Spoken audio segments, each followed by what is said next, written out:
names, you understand? So there's nothing to hide. Yesterday is not wanted. Susan is not wanted. Adedoyi is not wanted. Ishola is not wanted. Akinleye is not wanted. Yeah? So get it right. Okay? Anyone ever fake me, so I'm coming live to just, say my own part of the story. I'm not a fighter. And for those that know me very well, yeah, they know I'm that girl or that lady or that woman with the heart of gold. Yeah, I love to show love to people. I love to support people. I love to help. And I love to give my shoulders for people to lean on. But obviously, as it is now, there's a limit to how you should let people come into your life. You must cap your friendship. How you help people, you must cap it. And just in the last few days, I've heard about someone saying to me, you must learn to help from afar. Yeah, learn to help from afar. Oh, thank you, everyone. Thank you. Okay, I think that was last Friday. Something happened. It was just that fateful afternoon that you think you're going about your business.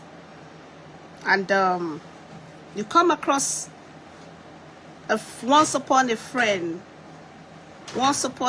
friend that you were there for, that you opened your doors for, that you did not hide anything for. And for some reasons, you're thinking it is this person that is making you to go through all of those things you're going through right now. Yeah, and that moment, you just feel like, where have I gone wrong? Where exactly have I gone wrong? Is it by being friends to this person? Is it by opening my doors or my walls to this person and you allow them to come into your life and crumble your life? You understand? And this is you struggling to do your thing, to get your life again, to balance up everything. It was just the moment that you just feel this is this person that is making you to go through all of these pains you're going through. So my story is like the plight of a single mom that is trying to put food on the table for your kids. You're trying to be there for yourself and for your kids. And obviously, no recourse to public funds. As at this time, application is at the Home Office. Since November, I've been out of job. I've been out of my job rota since December. So I've been struggling to do things by myself. So that pains were there. And that moment,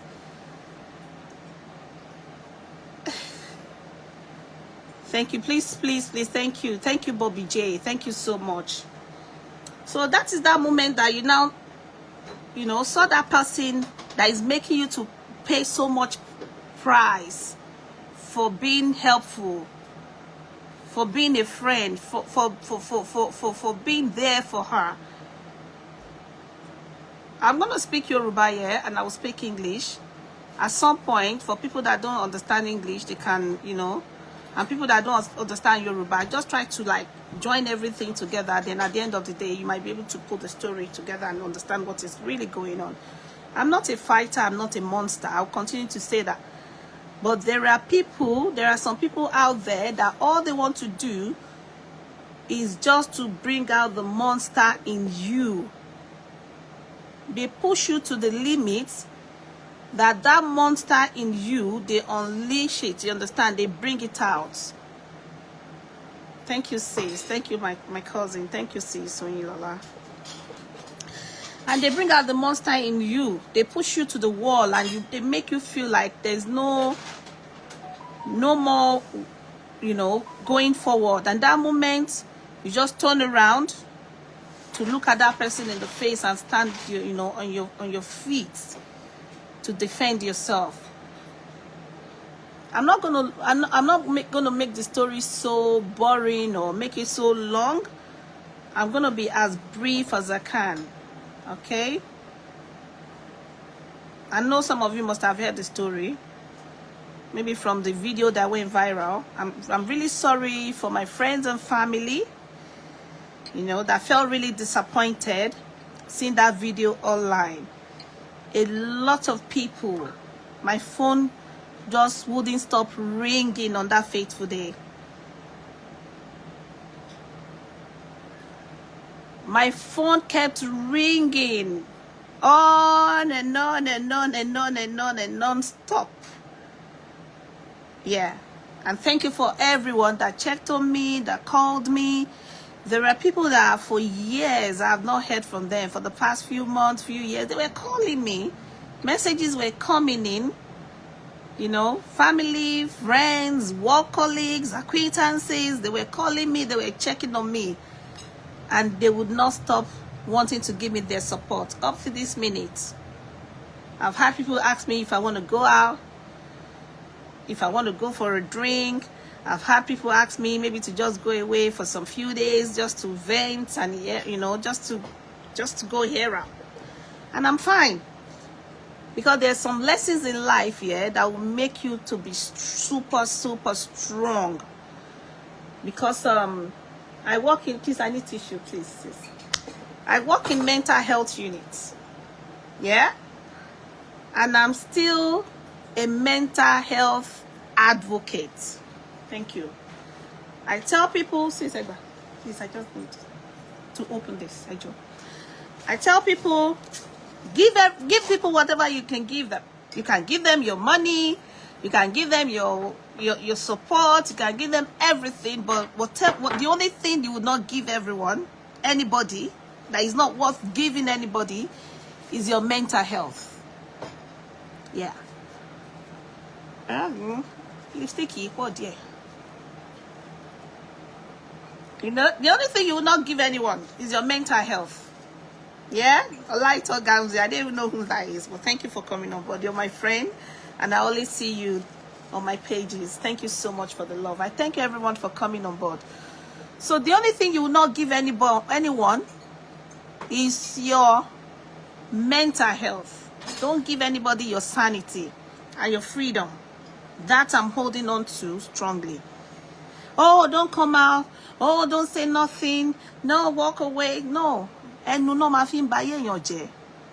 And ibi tí ẹsẹ̀ dé, ibi tẹ́nu dé ẹsẹ̀ ò débẹ̀.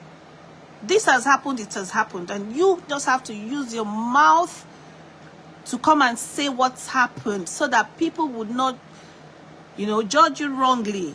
Will not see you from that perspective of what they are hearing or what they've seen. It is you wearing the shoes, and it is you who know where it hurts. A minimum bata, a minimum tamilese. And I always say to people, let people be the ones to come out and say their stories. Do not let anyone go there to go and tell your story and go and twist it, remove or add to it. Say your story and say it the best way you can, and say it exactly the way it is. So this is me saying my story. Yeah? I gave my friend accommodation for about 8 months. From 2 months, she was homeless. Emi goni mulobakeru. The ones we could move to mine, we moved to mine. Obviously, oúnjẹ wà no freezer, fine. E sha ni oúnjẹ no freezer no. Nígbà tẹ́ máa move, èyí tẹ́ bá lè kó ẹ máa kó náà ni to the next place. Èyí tẹ́ bá lè kó ẹ máa dànù. So of course some items were moved to mine. The remaining items, you moved to your sister's place in Milton Keynes. And I could remember you and your sister fell out for months. Sọ̀rọ̀ síra yín. Because ìgbà tó kó ẹrù dọ́dọ̀ àbúrò ẹ̀ sọ fún ẹ wípé òun rò pé ẹrù díẹ̀ ló ń kó bọ̀. Oko sewing machine, industrial sewing machine. Oko deep freezer. Oko TV. Oko bed. Those gadgets I know that I can remember. But my sister only wrote just few things long kobo. And at this point, on call 2-bedroom. See. And the story was, oh, okay, I'm going to have to take these things to the storage. And your sister put your things in the storage. Owó first month, she paid it. Second month, she paid it. But on the third month, the lady was like, oh, owó yẹn ti tán, owó dẹ̀ lè máa, I mean, owó lówó láti máa continue láti máa san, owó storage yẹn mọ́. But you now jumped up to say, oh, ìwà tó mọ̀ pé ó máa gba storage, why tó dúró sí London kó gba storage? Tó bá mọ̀ pé ó máa wá sanwó storage ní Milton Keynes, you could have just as well, you might as well have just stayed in London to put your things in the storage and not having to pay for the for the removal. That's the van to kó láti London lọ sí Milton Keynes. And your sister said, well, whatever the case was, at this point, owó ẹ̀ tó wà lọ́wọ́ òun ló máa bá fi sanwó storage yẹn. And your sister was paying for the storage until the money was exhausted. But owó ẹ̀ tó wà lọ́wọ́ ẹ̀ àbúrò ẹ̀ tán. That was when you picked up the fight with your sister. Ipò ṣe máa fi owó ẹ̀ tó wà lọ́wọ́ ẹ̀ sanwó storage. I tried to mediate between both of you. I couldn't, but my take was, jọ ṣé owó àbúrò ẹ̀ ló fẹ́ kó fi sanwó storage? Because ṣiṣẹ́ according to you. But don't call it now. You were not working, but you were building. Even when your sister was going to pay for your parents to come to London, ọmọ yẹn ló single-handedly, ó gbé ìyá ẹ̀, ó gbé bàbá ẹ̀, ó gbé brother ẹ̀, that I know. Ó gbé wá sí London pẹ̀lú owó títí ẹ̀. I'm just trying to say that this is how people just pick up quarrels and arguments for people trying to help. Ìyẹn that you did for your sister, that is your sister.